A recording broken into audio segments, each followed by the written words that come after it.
Okay. Anyways, just joking. You are not a problem class. For those of you that might be here for rugby, you have missed the rugby class. So you are in the wrong class. We are now dealing with basketball. So just to clear that up.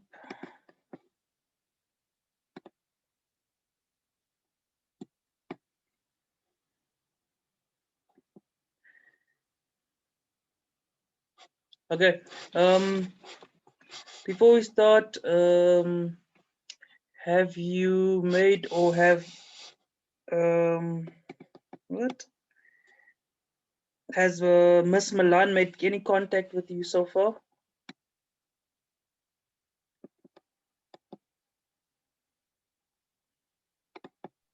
No, see. Okay. Okay. I'll try and contact her later because for this module it's basketball and netball. So usually this module is shared between me and Miss Milan. So I do the basketball part and she usually does the netball part. So I'm not don't know if she forgot or I'll just confirm with her whether she is still doing it. Otherwise, if not, then I'll probably also do the netball part.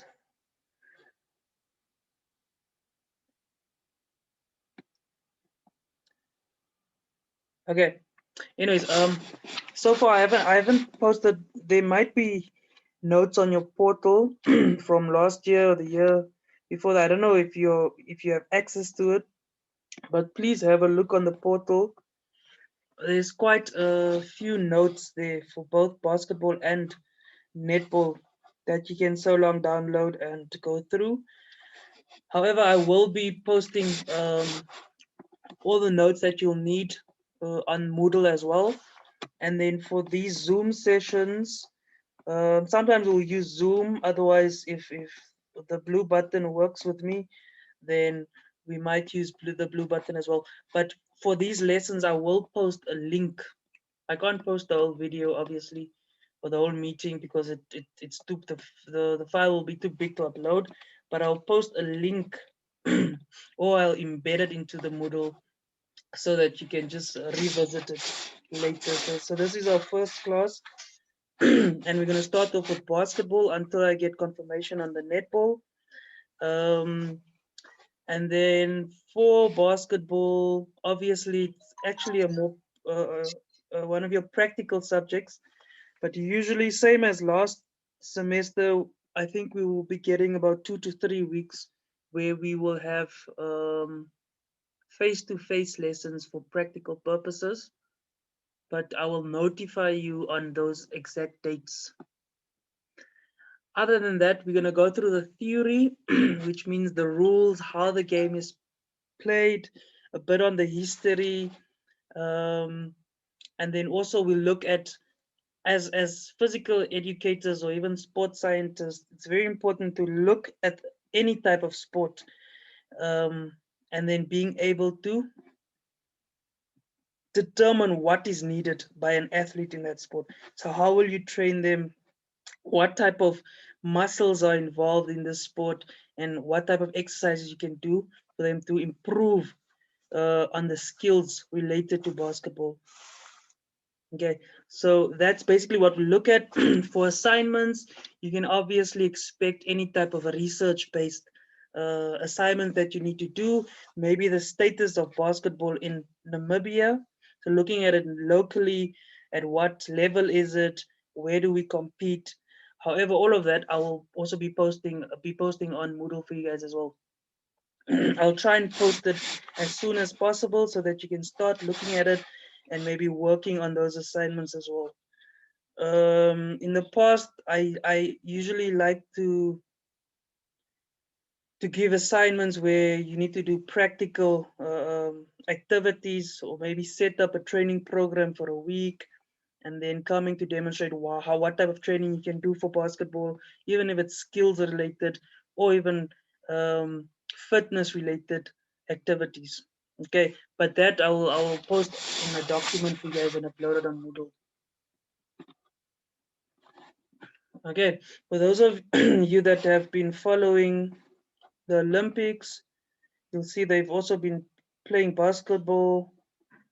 So maybe I don't know, maybe you thought to yourself, oh, this semester I'm doing basketball, let me watch these games. So the first thing that you would realize there, they play two forms of basketball. So it's 3 versus 3 or 3-a-side basketball, and then you have the full match, which is 5-a-side basketball. Okay, and you also realize in a 3 versus 3 match, they only use one half of the court, which means there's only one basket. Okay, so then it's 3 against 3, and then every time a team gets the ball, they need to play play the ball out the 3-point line, and then play back in, try and score. Okay, but we'll get into that a bit later. So for basketball, you'll realize there's quite a few different maybe slides and then also documents that I'll upload so that you can just basically go through all of them. Okay. So in itself, it's actually a very, well, not complicated game. It's a game that is basically determined by dribbling skills. Okay, a lot of sport does not involve dribbling. You have sports like soccer involves dribbling, basketball involves dribbling, um, hockey will involve dribbling. But if you look at a sport of like netball or volleyball, it does not really involve dribbling that much. You only play into space, run into space. Okay, so that's the difference between a sport like basketball and soccer. It requires a bit more skill and coordination. Okay, but let's start off with the history. So it was the first major team sport invented in the United States, and that's why it's also very popular in the United States. It was invented in December 1891 by Dr. James Naismith, a faculty member at the International YMCA Training School. Naismith settled on the idea of scoring goals by throwing a soccer ball into an elevated basket. He then wrote up some basic rules and nailed a peach basket onto a 10-foot elevated track. Naismith's new game called basketball was an instant hit. Okay. So apparently how it happened was he was a physical education teacher, and he obviously, maybe he had a class where his focus point was on throwing activities, and then he came up with this game where you need to throw for accuracy and try and throw a ball obviously into a basket. And that's how the game of basketball actually was invented, and then it pretty much snowballed from there.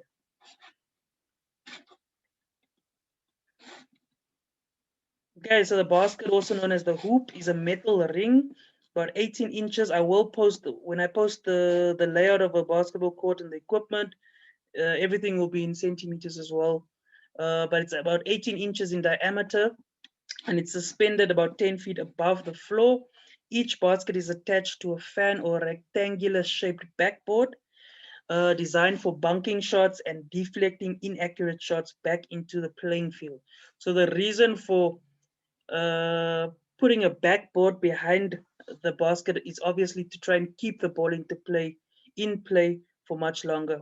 Okay, because if the difference between basketball and netball is netball, you don't have a backboard. So if you miss a shot, the ball will probably go out the field.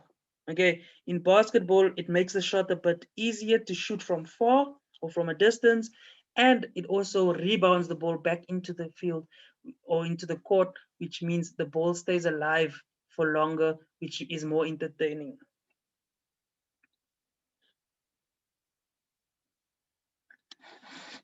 Okay, and then backboards are placed 4 feet inside the end line. So you will realize also the difference between basketball and netball. The netball, the whole post and the hoop is on the end line. Okay, whereas in basketball, It is actually, it goes up, the post goes up and then it bends into the court, and then you have the backboard and the hoop.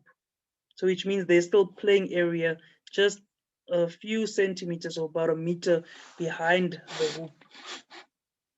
Okay, and that is pretty much done that way, also to keep the ball in play for longer, and then it makes it easier for players from both sides to gain the ball back easier and for longer.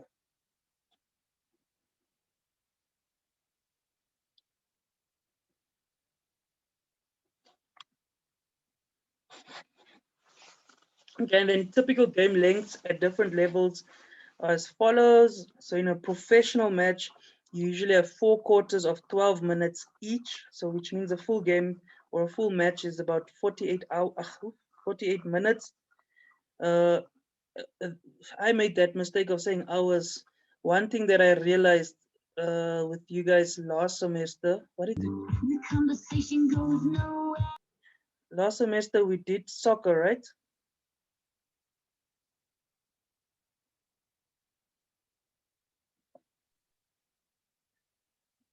Anyways, a lot of the students, I don't know why, you get your minutes and your hours, you will say 12, when there's 12 minutes, some students write 12 hours, or I don't know, just make sure that you don't make that mistake, because it's simple mistakes that you make, and then you sometimes lose marks for that. Anyways, continuing. So in college, in college basketball, you usually have 2 halves of 20 minutes each, which means a match is 40 minutes long. And then in high school, you have 4 quarters of 8 minutes each, meaning a match is 32 minutes long.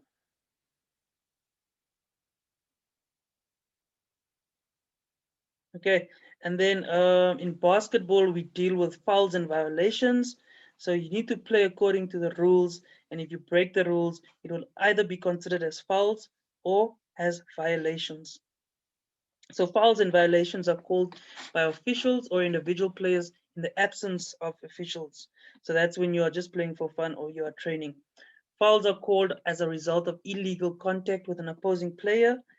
They carry with them some sort of penalty.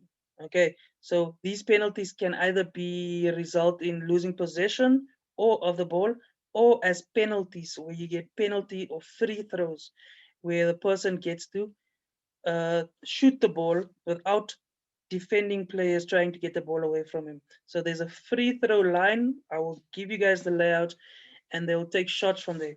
Okay, depending on the types of fouls that you make, it could be a collection of fouls, which means you collect points or penalties. And then when it gets to a certain number, then the game will be stopped and that person will go take his 5 or 6 shots. Okay, if it's a different type of foul, it's the official's decision to take a immediate free throw, but sometimes it could be a collection, and then this collection of throws will be determined at the end of the half or before the end of the half, or when the 7th or 8th foul has been committed. Okay, so here they say most commonly known as the free throws, or possession of the ball to the opponent in high school, college, and the Women's National Basketball Association. Individual players are disqualified from the game when they commit their 5th personal foul. Okay, so on a personal foul, you only get 5 and then you will be removed out of the game. In the NBA, which is the Men's Association, this number increases to 6 personal fouls.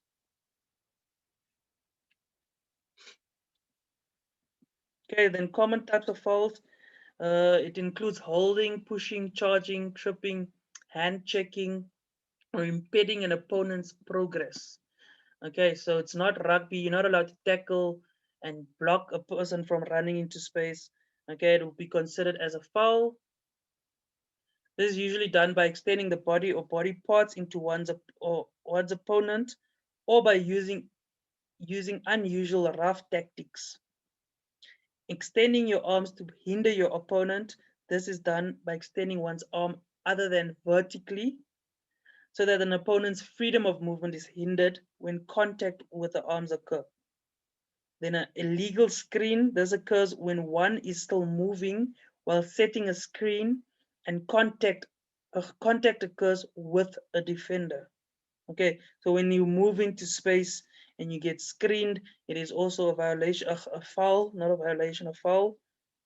And then we have a technical foul, which is a foul that does not involve contact with an opponent, a foul that involves unsportsmanlike conduct by a player, coach, or non-player, or a contact foul committed by a player while the ball is dead. Okay, so technical foul is when the ball is out of the play and you continue maybe fighting or pushing, shoving each other out of anger, it will be considered as a technical foul. And then also unsportsmanlike conduct, like swearing, cursing at the officials or your opponents, those are also considered as technical foul. Okay, usually you'll even see the coaches, they get warnings where the referee or the match official will signal a hand signal to the coach, which means he's giving him warnings, and those warnings will be counted by additional officials until action is taken against you.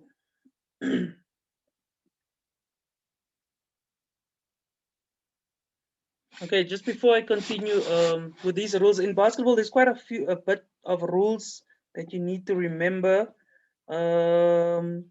However, just concerning the thing that we won't have a lot of time to actually do it practically, I will be posting videos as well. Sometimes in these lessons, like I've done for rugby in the previous lesson, I will play clips from YouTube just on different skills, how to bounce a ball, shoot a ball, the aim of basketball. And then those videos, I will also put the links on Moodle, or I might even embed the videos. So I'll open a section on Moodle under your this module where I'll say maybe under resources, and I'll just say I don't know, video vault or whatever, where I will put clips. Please make sure you go look at that so that you can get a better understanding of these things that we are talking about. Okay, so next we're looking at ball handling and time violations, which are infringements of the rules but are not considered as fouls. These result in loss of ball possession. Okay, so some of the violations that they talk about here, it's all about time, which is the 5-second rule, or 5 seconds to inbound, which means failure for a ball to be caught within 5 seconds after a made basket or after an official hands the ball to the inbounder. So what this means is after a shot was taken or a basket has been made, um, you have 5 seconds to restart the game. Okay, these time rules, they were brought in to make the game more exciting for spectators. Okay, instead of standing with the ball the whole time, delaying the game. Okay, they want it to be obviously entertaining. So then you have 5 seconds. If you don't pass that ball in within 5 seconds, then you lose possession of that ball. And then the 10 seconds to cross midcourt. This is also something that was developed later on in the game. Um, this is also just a strategy to try and make basketball more exciting so that it can be played much more quicker. So the 10 you've got 10 seconds to cross the midcourt. So if you take longer than 10 seconds to get the ball across the midcourt, when you start the play from the back, then you also lose possession of the ball. So you'll usually see in a basketball game, the players are usually very quick to try and get the ball past the midcourt, and then from there they will maybe take a bit more time trying to get into positions, passing the ball around, and then eventually trying to score. Okay, and then there's a 3 seconds in key rule. So the key is the area, that line that goes around the hoop.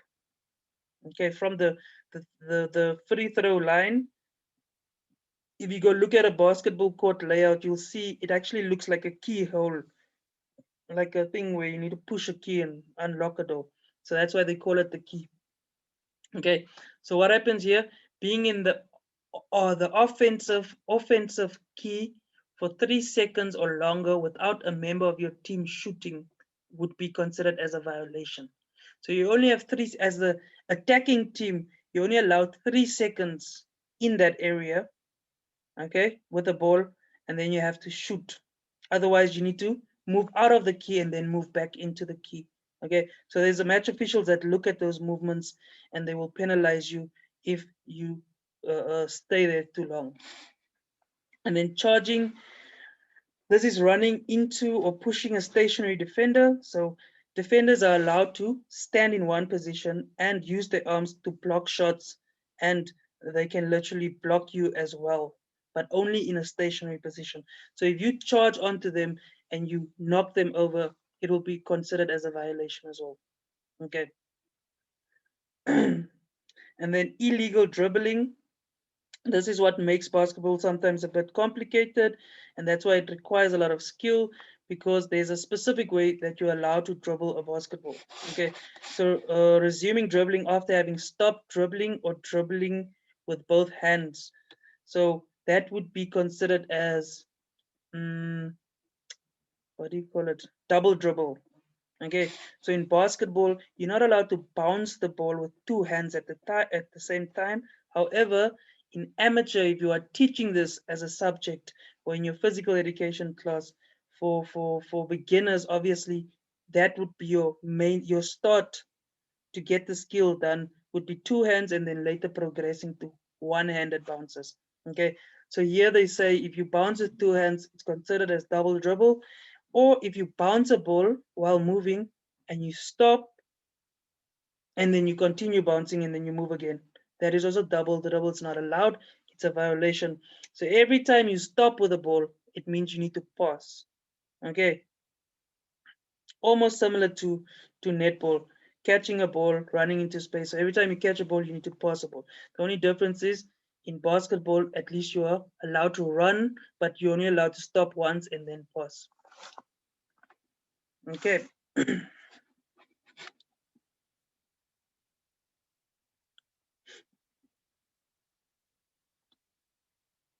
Okay, out of bounds is just when the ball leaves the court, out of any of the sidelines of the end lines, over and back. This is causing the ball to return to the back court after it has crossed into the front court without the defense touching the ball. So once your team carries the ball over the middle of the court or past the mid court within 10 seconds, you're not allowed to cross back into your own side, okay? Unless it was done accidentally, maybe a blocked shot or defending player knocked the ball out of your hands and it goes into your side of the court, then it's allowed. Otherwise, you don't pass the ball back. In netball, you can pass it back to your players. I think only the mid section of the court, and then you start playing back into your goals, into the opponent section from there again. And then palming the ball, this is placing the dribbling hand under the ball and momentarily holding or carrying it while dribbling. So palming the ball is what we call carrying in basketball. You only bounce with your hand on top of the ball, bouncing it onto the ground. You don't at any time carry the ball. So which means place your hand under the basketball. That is considered as a violation as well. Again, then traveling is taking more than one step before starting to dribble or taking two or more steps before releasing a pass. So pretty much to remember this better, with every bounce of a basketball while you are moving, you're only allowed to take 1.5 steps. So if you bounce a ball and you're doing long bounces and you end up taking 2 steps within one bounce, it is considered as a violation, which is traveling, and the ball, you will lose possession of the ball. Okay, so it's very important to try and take a bounce of the ball with every step that you take.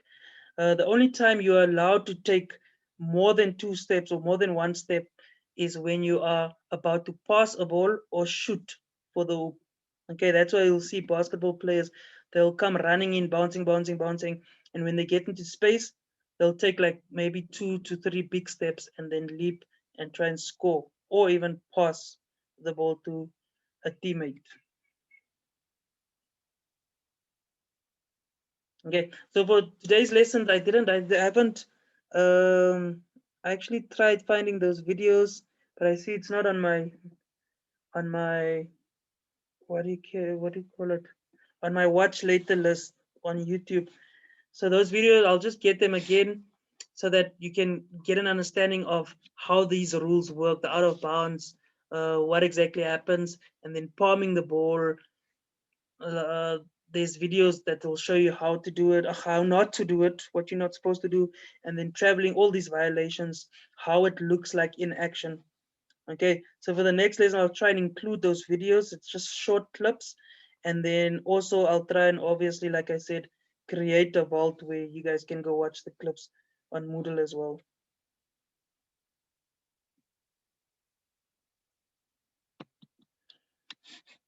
Okay, so that's just a few of some of the signals, referee signals during a game. There's much more than that. These are only probably the most common ones. Okay, so that's just for you to look at. You don't need to know all those signals.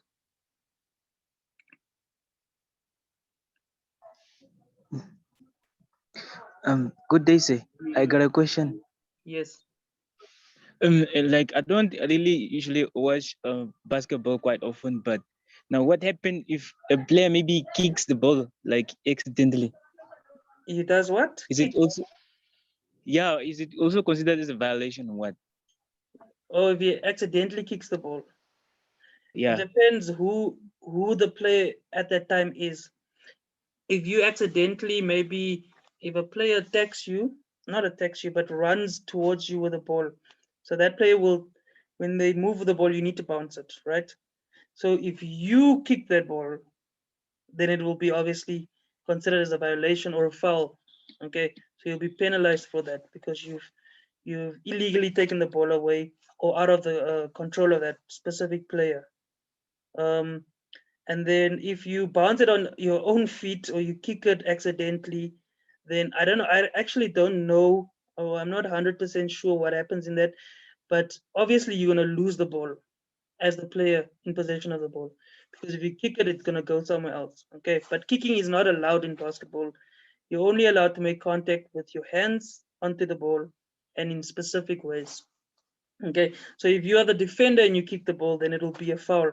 But if you are the player, then and you accidentally bounce it off your feet, then obviously that would be unlucky for you, because that would mean you're anyway going to lose the possession of the ball, if that makes sense. Thank you, sir. Okay. Okay, and then the last one here is defensive positioning or footwork. So the way that we move our feet when receiving a ball, it's very complicated, but this is also something that can be considered as a violation of the rules. I think it's in the NASET. No, I don't know where it is. Anyways, but for that, I'll also try and find a video. I used to always have a video on that, so that you guys can just know your foot positions, that the officials also look at. If you receive the ball, for instance, someone passes you the basketball and you received it on both feet, for instance, and now you are starting to move with the ball, there's a specific way in which your feet needs to move when you release the ball again. Okay, it can be considered as a violation. Okay, but I want to show you the video first, not today, and then after that we can go into detail with that as well. That's usually one question that a lot of students get wrong every single time, because it is quite confusing. Okay, and anyways, but in defensive play, defensive pressure on the ball is required at all times. When guarding an opponent, always maintain a defensive position, which means your feet needs to be apart and staggered.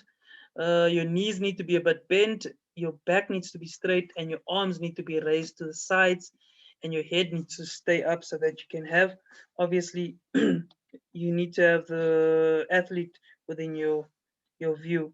And then position yourself between the opponent and the basket at all times. When you are defending defensively, you should always be ready to move.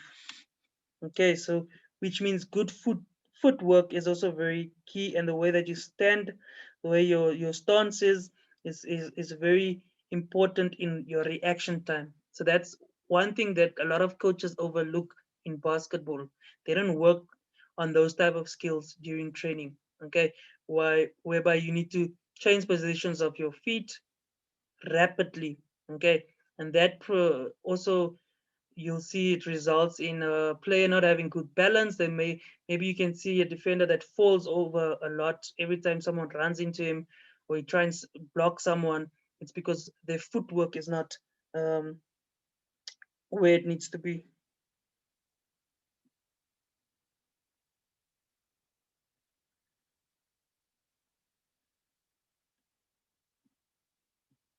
Okay, those steps we will do next time.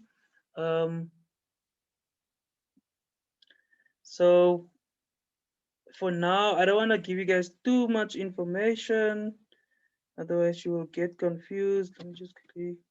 Okay. Anyway, so pretty much that is the considering the rules. For the next time, I want to look at the footwork, like how your feet is placed, and then we'll also look at how you continue play or restart plays in basketball as well. And then I'll also try and include a few videos for you. For the assignments and those things, I will post it. I'll try and post it early, like I said, so that you can start working on it. I don't know if I said this in the start of this class, but like you guys can start looking at the where basketball is in Namibia, at what level it is, and then just start doing a bit of research on that. Like who's the governing or the do we have a union here in Namibia? Are there leagues that are currently being played prior to COVID maybe? And then what type of international recognition do we have, if any? So just start doing research on that, finding out more information. And in that way, when your assignment comes, it will be much easier for you guys to actually complete the assignment. Usually for basketball, like I said, because it's practical, I usually like doing practical assignments or activities whereby you need to come up with a training session or a skills lesson, and you need to come demonstrate these skills properly and effectively. If they give us enough time, I'll still do that in the practical evaluations once we start with practicals as well. Is there any questions? All clear.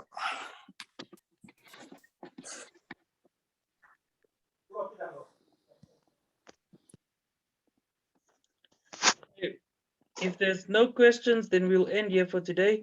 Like I said, I did record this lesson and I will share it in the future. Sir, Okay. Yes. did you upload the notes on Moodle? No, I said I will upload it now, but I also said you should so long go look on your portal, not on Moodle, on your portal. If you have access to the previous year's notes, I think there's also old question papers, if I'm not mistaken. Maybe it's not for this module, but maybe it is. So just go make sure if maybe you have access to that and you can start downloading those notes. I know the netball notes is also supposed to be there that Miss Milan uploaded.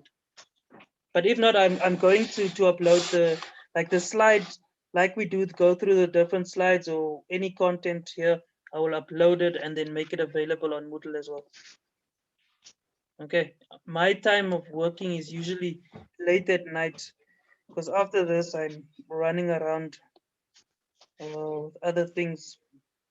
So by tomorrow you will definitely have some content on Moodle, and I think I might also have I'll post activities for you to do on Moodle as well. Okay, sir.